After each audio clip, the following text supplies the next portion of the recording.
Right now, I'm at the memorial here at Stanley Park, as you said. Now, this is the arch wall that is part of the memorial. This arch, it represents the flight path that was taken by Air India Flight 182. Now, as you can see up here at the top of the wall, there's names inscribed in there. Now, this represents all 329 people who perished during this attack, and all of their names are inscribed here. Now, not a lot of people have been attending this wall. We haven't seen a lot of people at this memorial, but we did actually speak with one woman who came to this memorial. She did not want to be on camera, but she said that we could share her story. She actually worked with Air Canada back at the time, and she said she had a part in boarding passengers onto this Air India flight. And, you know, she was very emotional. She talked about how she's been holding on to kind of these emotions for the past 4 decades. She remembers boarding a 16-year-old onto that flight. And she says on this anniversary, what she's thinking about is where that person could be now if this incident didn't happen. Now, she said this was the first time that she came to this memorial. You know, she touched these names. She remembered all of these people that, you know, she may have seen, may have boarded onto this flight, and that's something that she carries with her. So very emotional there.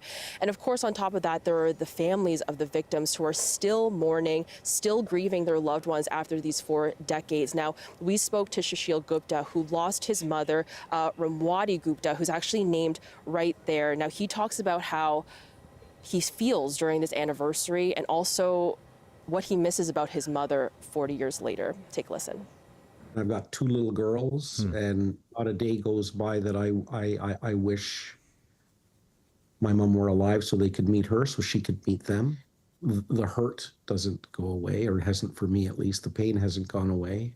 It's like many other days. I remember my mom. I see her picture when I wake up in the morning, but it's a day to remember her and honor her, as well as all the other victims who perished in this tragedy. And Jess, what's being done to commemorate the anniversary in BC today?